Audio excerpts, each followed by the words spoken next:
हमारे लिए सौभाग्य की बात है, यशस्वी प्रधानमंत्री जी ने अपने जन्म दिवस हमारे आदिवासी अंचल धार झाबुआ के पीएम मित्र पार्क की सौगात देते हुए मध्यप्रदेश के साथ उनने अपने दिन की शुरुआत की है। हमारा सौभाग्य है आदिवासी अंचल और खासकर कपास उत्पादक किसानों की दृष्टि से किसान हितैषी जनभावना का प्रकटीकरण करते हुए पूरे देश में आज उनके जन्मोत्सव के साथ सेवा पखवाड़े की शुरुआत हुई और हमने सबने देखा माननीय मोदी जी ने आज आदि आबादी के लिए खासकर बहनों के लिए सभी प्रकार की जांच का पखवाड़ा प्रारंभ किया, जिसके माध्यम से एनीमिया, सिकल सेल ऐसी कई सारी बीमारियों की जांच करते हुए बहनों की जिंदगी में ये कष्ट समय के पहले पकड़ में आ जाए, उनकी निदान हो, उनका इलाज हो जाए, ऐसा बड़ा संकल्प के साथ अलग अलग प्रकार के कामों की शुरुआत हुई है।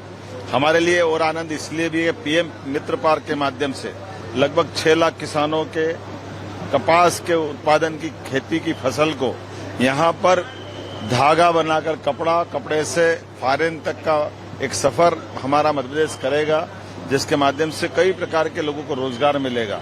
मैं आज के इस अवसर पर माननीय मोदी जी को पुनः बाबा महाकाल से कामना करता हूँ, वो निरोगी रहे, स्वस्थ रहे, दीर्घायु हो, शतायु हो और इसी प्रकार से 2047 अमृत काल तक हमारा नेतृत्व करते रहे। स्वदेशी का उन्होंने आह्वान किया। हाँ, ये अच्छी बात है। हमारे अपने संसाधनों के बलबूते पर छोटे छोटे उद्योग और बाकी लोग मिलकर के जिस प्रकार का ये स्वदेशी के भाव को बढ़ा करके देश को स्वाभिमान के साथ चलाने के लिए जो उन्होंने संकल्प लिया है, हम सब उनके साथ हैं। स्वदेशी के इस भाव को हम भी सब मिलकर इस प्रकार से बढ़ाएं। दिव्यांग हमारे भाई बहन भी आए थे, सब प्रकार के लोग आए, ऐसे में उनकी कुछ कठिनाई का मुझे ज्ञापन भी दिया है और हमारे लिए तो ये शब्द ही माननीय मोदी जी ने दिया है। शरीर से कोई कारण से शरीर का कोई अंग 19-20 हो जाए तो पहले शब्द विकलांग चलता था, माननीय मोदी जी ने उसको दिव्यांग किया, क्योंकि देवताओं के द्वारा दिया गया हमारा शरीर है, हमारा इसमें खुद का कुछ नहीं। ऐसे में परमात्मा ने जो शरीर दिया है ये उनकी कृपा है। हमारे शरीर के माध्यम से हम बेहतर से बेहतर करें, इसलिए मनोभाव को बदलने के लिए दिव्यांग शब्द दिया है। मेरी अपनी ओर से सभी दिव्यांग भाई बहनों के साथ हम सब मिलकर के उनके जीवन की बेहतरी के लिए कदम उठाएंगे।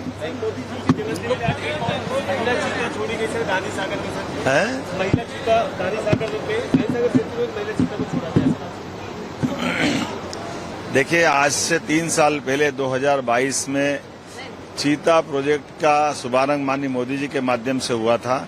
ऐसे में फॉरेस्ट के माध्यम से बीते समय मैंने स्वयं ने 2 चीता छोड़ करके एक नया अभयारण्य बनाया था।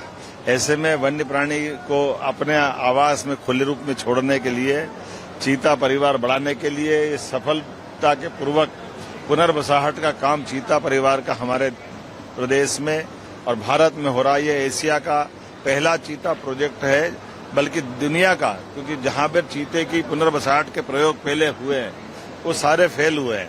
लेकिन हमें प्रसन्नता है कि जितना चीता हम अपने देश में लाए थे उससे कई ज्यादा गुना आज हमारे पास है और परिवार उनका लगातार बढ़ रहा है। ऐसे में श्योपुर के बाद गांधी सागर का अभयारण्य चीता बसाहट के लिए सर्वाधिक अनुकूल पाया गया है।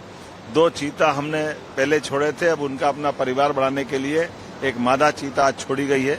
मेरी अपनी ओर से प्रदेशवासियों को माननीय मोदी जी के जन्म दिवस के अवसर को सार्थक करने के लिए ये संकल्प लिया है। मेरी अपनी ओर से इस नए कार्यक्रम की भी बधाई। अगर आप ये वीडियो YouTube पर देख रहे हैं तो हमारे चैनल को सब्सक्राइब कर बेल आइकन दबाएं और Facebook पर देख रहे हैं तो हमारे पेज को लाइक करें।